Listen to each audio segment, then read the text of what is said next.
Why is storytelling so powerful nowadays? Mungkin kita bisa mulai dengan Steven dulu.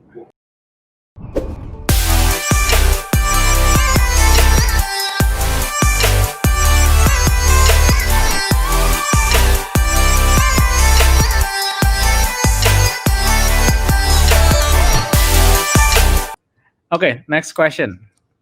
Is storytelling for every brand? And do you see different approach from B2B and B2C brands? Let's start with you, Rocky. Yeah, yes, I believe storytelling is for every brand. Again, agreeing with Steven, as long as we're dealing with human, we're dealing in stories. In my experience, dealing with B2B in a B2B way, you're dealing with providing value to your partner, to your business partner, and so the story that you tell there is different from a story that you tell to the consumers, to the end user, right? So, to the B2B partner, I found myself telling stories about how have they looked into games as a media to reach new audience. Have they even considered games as a media? Because if you're not, then maybe you're missing out, right? And games can be a way to for your business to be competitive and hash out new stories and to new audiences, things like that. Jadi ceritanya lebih ke decision maker B2B-nya, and how working with us can be of benefit to them, can make them more competitive.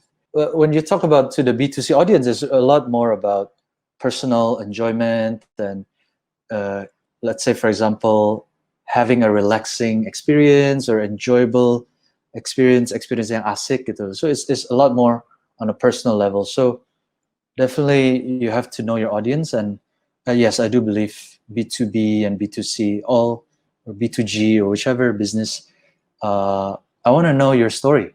What's your story? Yeah, agree.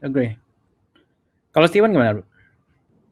I agree what like Rocky have mentioned ya, even kayak waktu awal-awal kita gue ketemu Arya sama Ardi pun kan we tell our story. You believe in our story as a founder dulu, baru kalian interested in our business.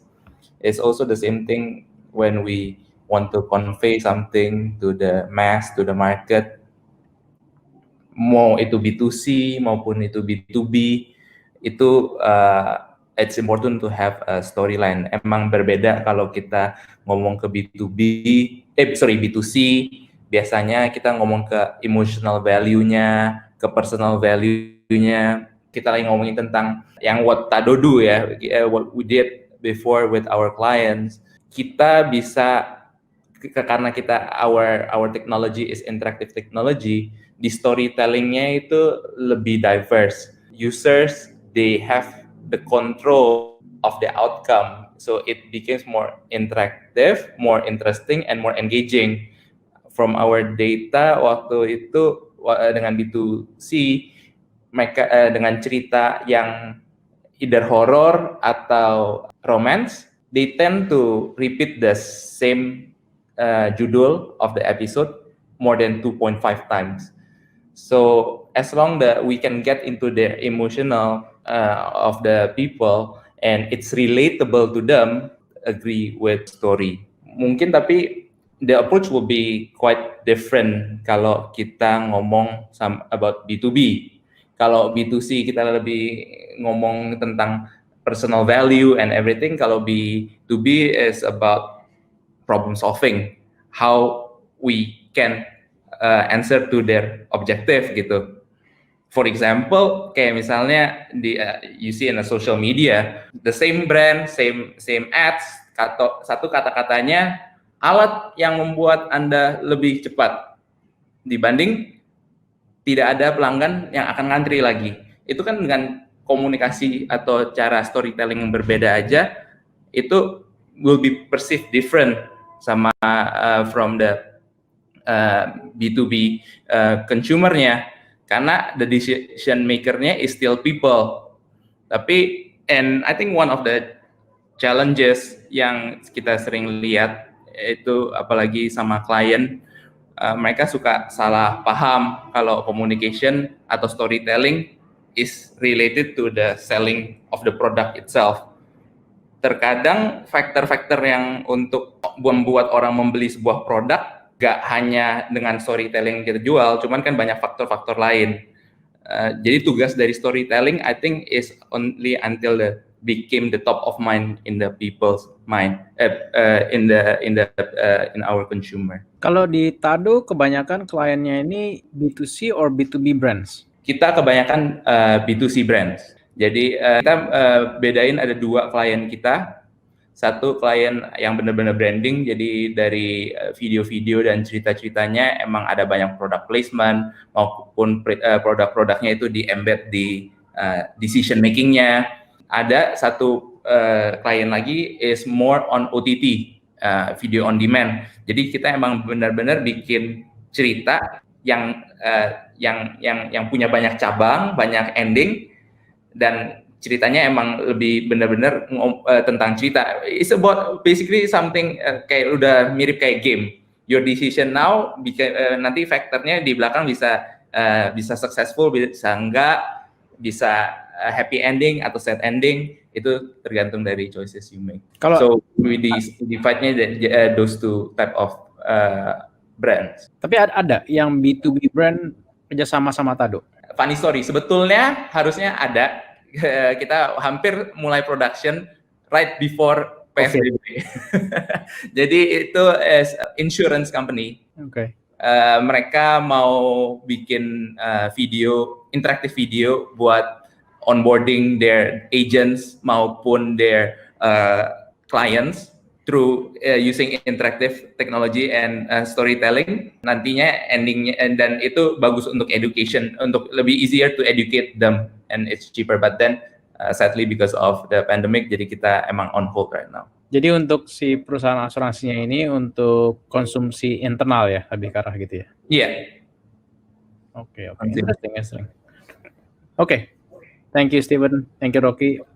I'll pass to Ardi. Okay, let me just take the next question first. How do you create customers' loyalty in a world where tens of millions of content being created and even more being shared every day?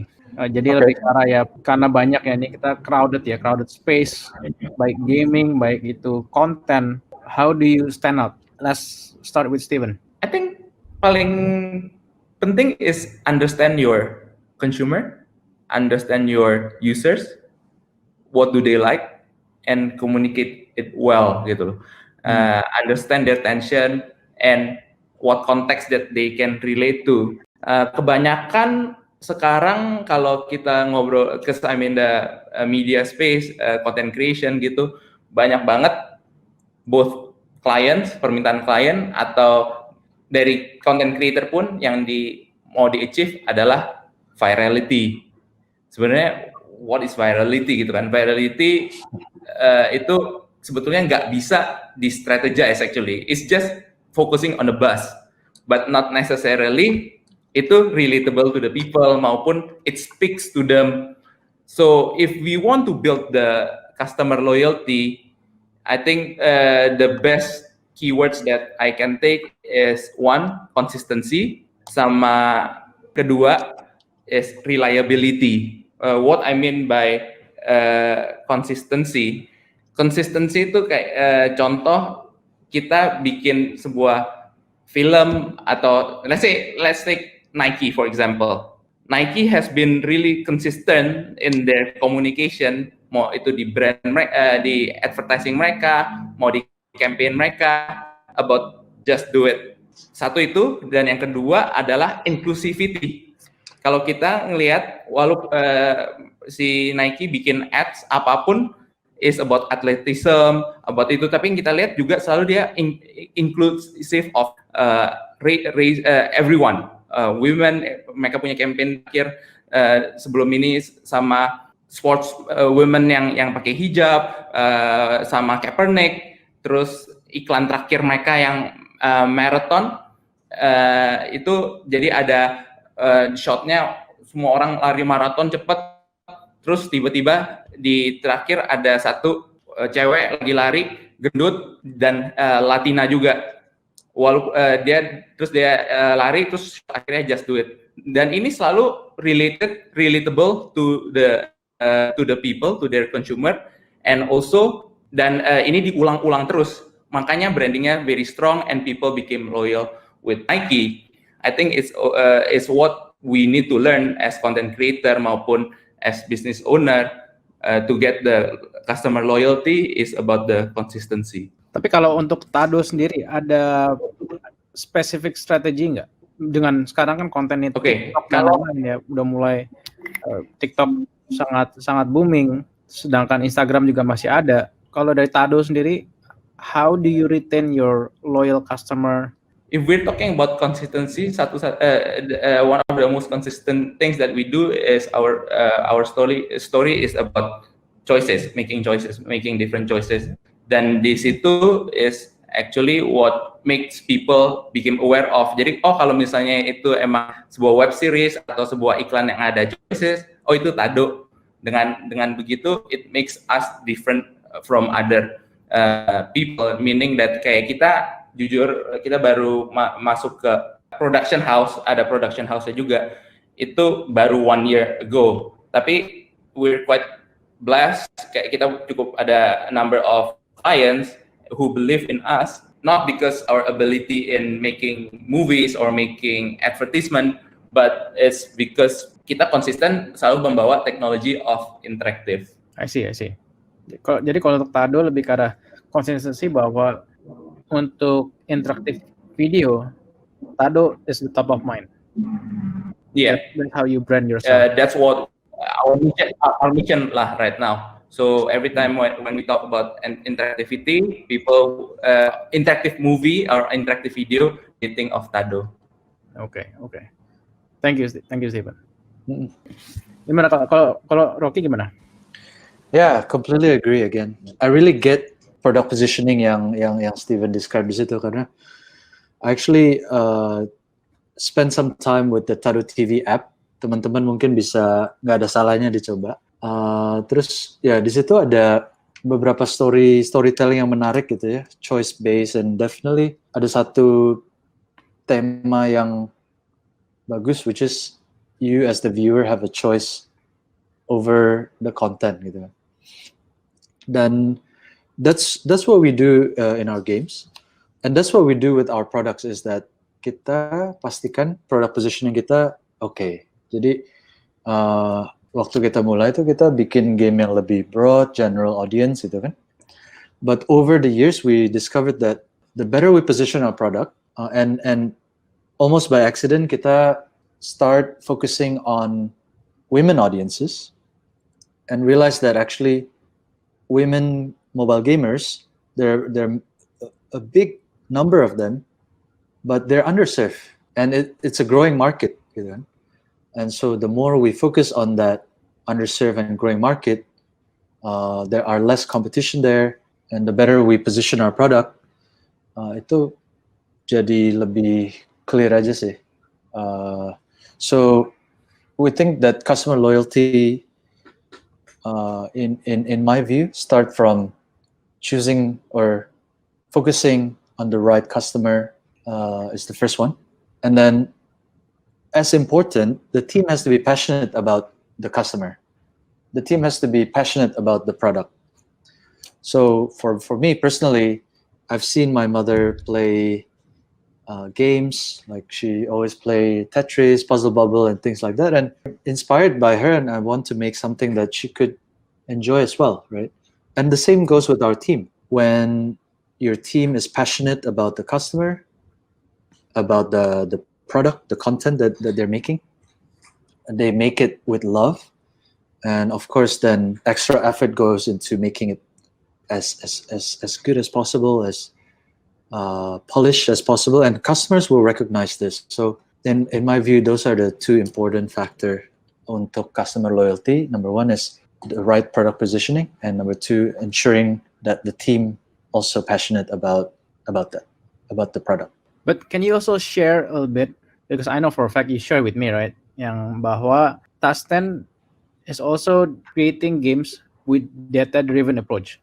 And Yes. I think you mentioned to me I think last year, that the way you create the games are using data so that you'll know when to stop them from playing. Yes. Yes. Not biar nggak bosan gitu kan. Yes. So can Yes. you just share that a little bit? Yeah, absolutely. I'll share two quick example. Number one is waktu kita bikin game baru, and to go along with this, finding what your team's passionate, and then what is underserved or what the customers love. Kita lagi bikin game baru, kita lihat dulu audience base kita. We use our audience base on Google Analytics. Kalau teman-teman tahu, di Google Analytics bisa ngelihat hal kayak audience affinity, what kind of hobbies, what kind of interests that your audience gravitate towards, ya kan? Kita liatin di situ topik-topiknya, dan kita lihat salah satunya our team is absolutely passionate about it gitu loh, which is pets. If you can see, I think you can. My cats have made a few rounds around my table here. We love pets. Our audience love pets. Jadi kita based on data, but also our passion, kita pilih tema itu. So now we're working on the best pet game, if you will. Like I don't want to reveal too much because it's not out yet. It's based on data. It's also based on team passion gitu. Terus yang kedua, quick example is about how we use data. We come with more of a naive. Kita don't assume anything. We just try to understand user experience kayak gimana yang paling bikin user play again the next day, the next week. What kind of things are associated with long-term user engagement, gitu kan? Jadi kita include semua variable yang kita punya. So we're grateful that we're in a mobile games business. Mobile games banyak sekali datanya. We take raw data. So we include many variable yang kita nggak expect ternyata jadi determinant untuk long-term retention. And one of those is actually, surprisingly, kalau user main terlalu aktif, mereka besoknya lebih sering churn gitu kan. Because conventional wisdom tell you that your user is really active. That's a good thing. They are gonna come back tomorrow, but actually ada momen di mana usernya mungkin udah terlalu aktif, they burn through the content, or they're udah nggak balik lagi besok kayak gitu. So Bosan ya, malah jadi bosan ya. Iya, mungkin mereka binging on the content gitu kan. So I would encourage everyone to consider understanding your user using data and come to it with a naive perspective gitu, nggak assume dulu, tapi lebih kayak so our team did that. Our team used clustering, is a form of technique of machine learning ya. Jadi variable kita cemplungin aja dulu ke sistem. Belum tentu relate, belum tentu ngebantu, tapi that came up with unexpected findings gitu, yang kita actually act upon. Dan kita akhirnya what we did there was we stopped players from binging, we stopped players from terlalu overconsume gitu. Jadi kalau kita lihat player overconsume, kita coba okay, let's take a break, let's focus on the storyline as opposed to the levels gitu. Karena game kita ada level, ada story. Mungkin kayak mereka yang gamenya Supercell ya, kayak misalnya Clash of Clans ini kan juga ada yang kalau misalnya udah lagi bangun sesuatu, you have to wait couple hours for it to be done. Mungkin itu juga dibuat biar nggak cepet bosan kali ya. Yes, dan itu the beauty of that is actually ada choice juga di situ. So in some Supercell games, you build something and you wait, or you, for example, kayak you plan something and you wait. Itu ada what we call in our games industry appointment mechanics, ya kan? Maksudnya apa?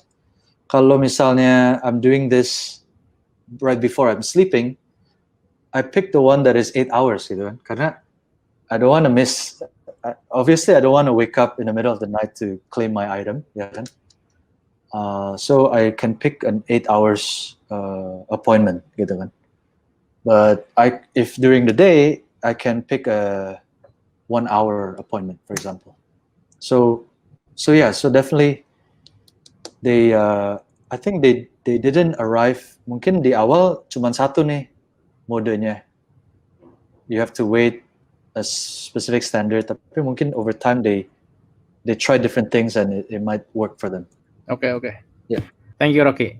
What do you think are the biggest obstacles for Indonesians to create blockbuster IPs like Final Fantasy, Metal Gear Solid, Disney, Sonic, Mario, and etc.? Is it lack of money, imagination, market readiness, or what do you think?